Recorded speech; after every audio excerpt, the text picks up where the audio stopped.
L'absurdité des vacances. Pourquoi avons-nous besoin de vacances après nos vacances? C'est le fil qu'on va essayer de tirer aujourd'hui.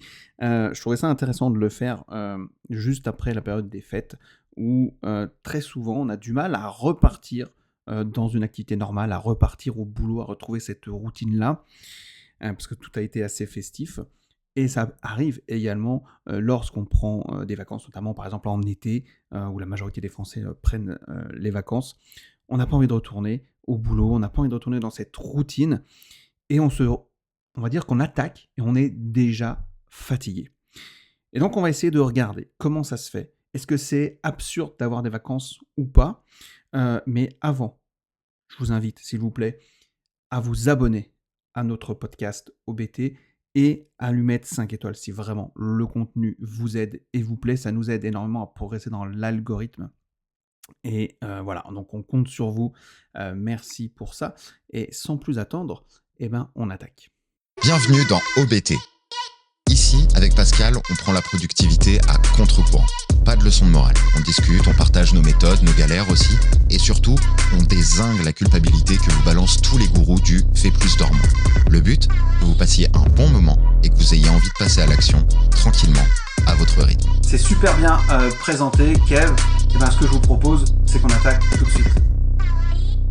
Bonjour à tous, c'est Pascal, on se retrouve dans un épisode d'OBT. Donc, pourquoi les vacances c'est absurde? Pourquoi avons-nous besoin de vacances après nos vacances? Peut-être que ça vous est déjà arrivé, c'est-à-dire que les vacances, elles sont là, elles sont enfin là, je dirais même. C'est celles qu'on attend depuis des mois, il y en a même parfois depuis des années. Par exemple, ça arrive à mon père. Et on a prévenu tous ses collègues. On a dit, allez, attention, je pars en vacances. Je suis trop content que ce soit cet été, cet hiver, peu importe. On a activé les messages d'absence sur son WhatsApp, sur sa boîte mail, etc. On a fermé tous les dossiers avec hâte. Les valises, elles sont là, elles sont prêtes. L'agenda, on ne sait pas comment, mais d'un coup, il est vide. Et avec lui, on a l'espoir d'un vrai soulagement, enfin me reposer pour profiter des vacances. Et pourtant, quand vous revenez de vacances, à peine rentré, parfois même avant d'avoir défait ses bagages, il y a une fatigue un petit peu comme ça qui s'installe, qui refait surface. C'est une tension un peu familière. Quelque part, elle est presque rassurante parce qu'elle est connue, ok ? Et vous avez cette phrase, peut-être un peu bête, un peu absurde, mais qui est tellement honnête. J'aurais besoin de vacances. De mes vacances. Je répète, j'aurais besoin de vacances, de mes vacances. Alors, c'est pas forcément un caprice, c'est pas forcément un manque de gratitude, mais ça veut dire quelque chose qui est un petit peu plus profond sur la manière dont on a appris à gérer notre temps, notre énergie et plus largement notre vie. Ce qu'il faut savoir, c'est que les vacances, c'est une invention qui est assez récente, qui est peu naturelle, c'est-à-dire que c'est l'idée selon laquelle on travaille intensément pendant de longs mois avant de s'autoriser un arrêt total. Et quelque part, c'est même pas on s'autorise, c'est selon certaines entreprises, c'est telle date, tu prends tes vacances, tu n'as pas le choix. Tu n'as le droit qu'à 5 semaines de congés payés, peut-être un peu plus en fonction des différents secteurs d'activité, ou peut-être un peu moins, mais je crois que c'est 5 dans le cadre légal. Ça, c'est relativement récent. Ça s'ancre en fait dans la révolution industrielle. On en parlait aussi avec Kevin dans les premiers épisodes. Ça s'ancre vraiment dans cette révolution industrielle au moment où, quelque part, le travail devient un emploi avec un lieu fixe, avec des horaires fixes, et quelque part une séparation entre le temps productif et le temps autorisé, au repos, entre guillemets. Et très souvent, moi je pense que c'est un mensonge, mais on nous a toujours dit il faut produire ou s'épanouir. Mais jamais les deux en même temps. Et je pense que c'est un vrai mensonge, ça, on a grandi avec ça. Alors qu'en vrai, on peut tout à fait être épanoui et productif. Et très souvent, quelqu'un qui est épanoui va être productif. Ok.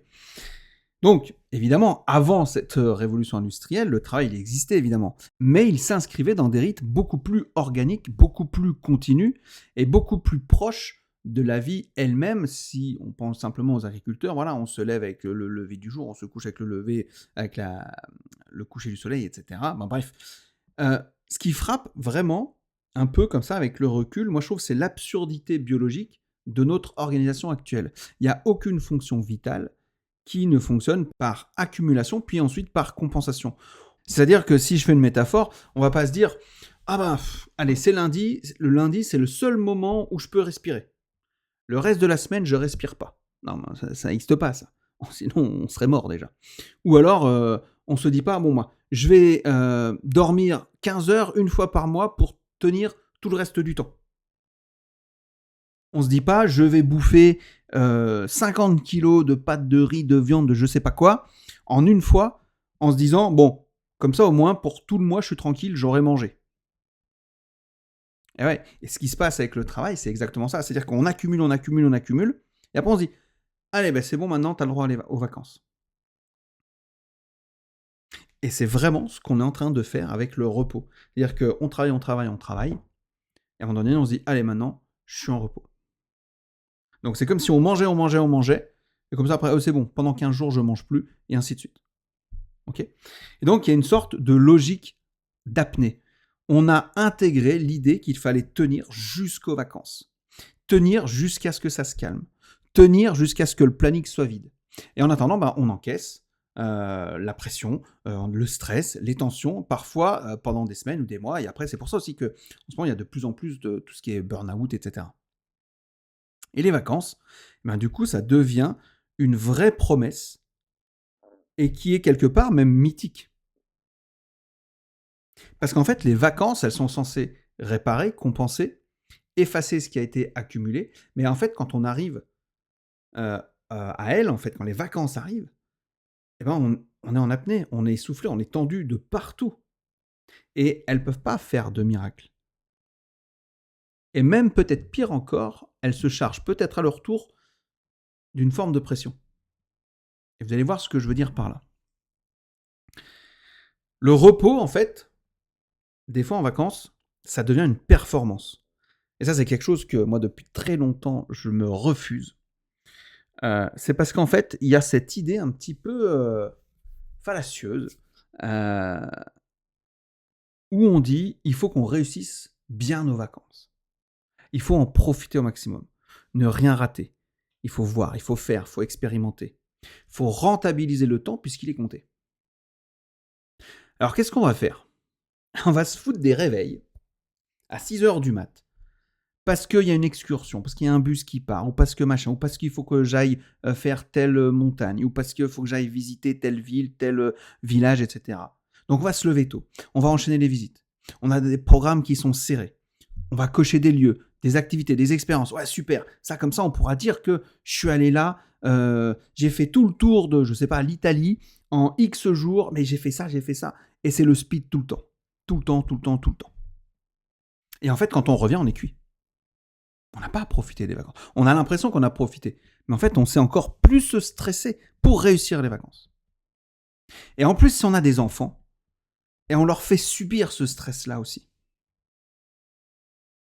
Alors eux, ils ont des vacances un peu plus longues que nous. Mais on leur fait quand même subir ce stress-là. Le corps est ailleurs, mais l'esprit, il continue de fonctionner exactement comme avant. Il est orienté vers l'objectif, vers le rendement, vers la performance. Et du coup, psychologiquement, il s'agit d'une anxiété, ce qu'on appelle une anxiété de performance, et qui ne se limite pas au travail, vous l'aurez compris. Elle s'est vraiment diffusée dans notre société, dans toutes les sphères de vie. À la maison, il faut bien gérer, en famille, il faut être présent, en vacances, il faut profiter. La pression, elle n'a pas disparu, elle a simplement changé d'endroit, changé de décor. Ça, faut vraiment le comprendre. C'est hyper important. Et c'est pour ça que, des fois, quand on part en vacances, nous, on a des amis, des très très bons amis, nos meilleurs amis qu'on connaît depuis une vingtaine d'années, on se connaissait avant qu'on ait nos enfants, etc. Ils sont toujours orientés dans l'action pendant les vacances. Il faut aller visiter ci, il faut aller visiter ça, etc. Et nous, avec ma femme, on est beaucoup plus vacances, je fous rien. Je suis capable, moi, de rester Alors moi, je suis pas très plage, à me griller au soleil, mais par exemple, de me dire: «Allez, je prends mon transat, je marche un petit peu et je me pose et je fais rien d'autre, quoi». Ou, je me pose au bord d'une piscine ou n'importe quoi, enfin bref, je fous rien. Et du coup, bah, au départ, forcément, on part ensemble en vacances.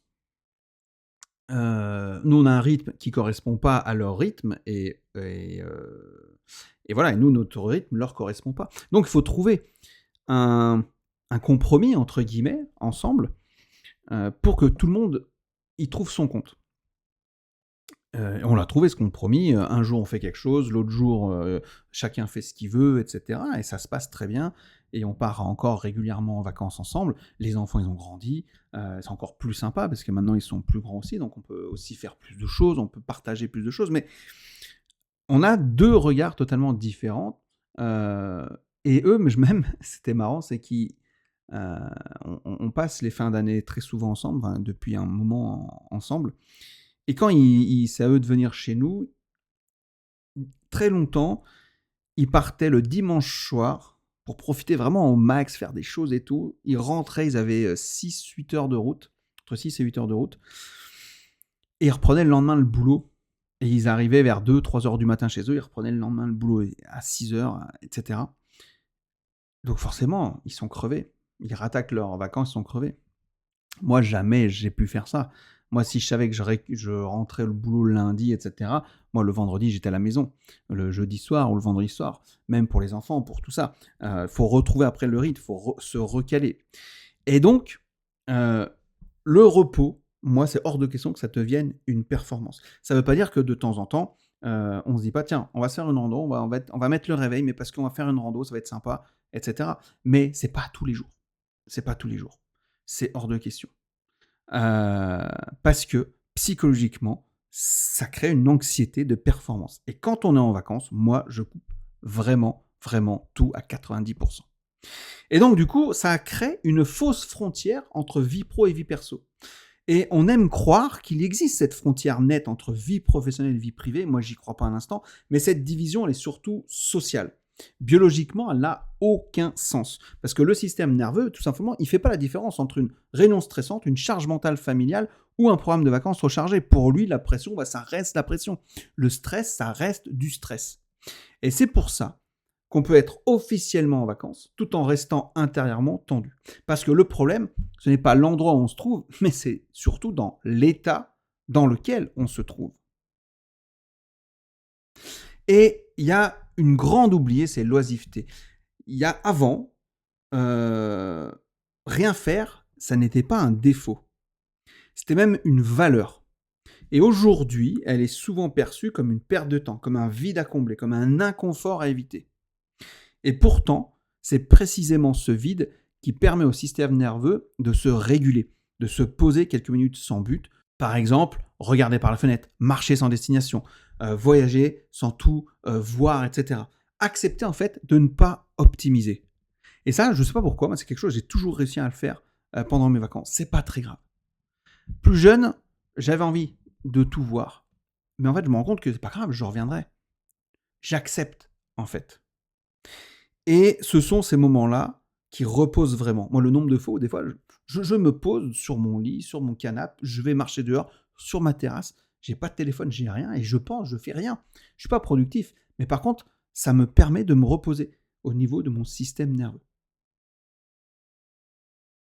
Et ça, ce sont ces vrais moments-là qui reposent. Alors les vacances, en fait, c'est pas vraiment le problème. Il s'agit évidemment pas de remettre en cause les vacances qui sont longues, elles sont nécessaires, elles sont précieuses, elles sont parfois vitales pour certains. Le problème, c'est quand on leur confie une mission qui est quasiment impossible, c'est-à-dire réparer des mois de déséquilibre. Si tout le repos est repoussé à plus tard, alors bah, ce plus tard, il devient écrasant. Les vacances, elles se chargent d'une attente démesurée, elles finissent par ressembler, elles aussi, à quelque part une obligation à fuir. Donc moi, je pense qu'il faut vraiment repenser le temps autrement. La véritable question, c'est pas forcément ai-je assez de vacances, mais plutôt est-ce que je sais me reposer au quotidien? Parce qu'on n'a pas seulement besoin de grandes coupures annuelles, nous avons besoin aussi de micro entre guillemets vacances quotidiennes, des sortes de respiration un peu régulières, des sas de décompression, des moments de déconnexion qui sont intégrés à la vie ordinaire. Parce que sinon, même les plus belles vacances que vous voulez, ça reste forcément insuffisante. Donc en guise de conclusion, un épisode un petit peu long. Avoir besoin de vacances après ces vacances, c'est pas un échec personnel, c'est un signal. C'est celui d'un rythme qui est devenu incompatible avec votre fonctionnement humain. Et le repos ne devrait pas être une récompense lointaine. Il devrait être une composante normale de la vie, au même titre que le travail, que l'engagement ou de l'effort. Les vraies vacances, elles commencent le jour où on n'a plus besoin, d'attendre les prochaines vacances pour respirer.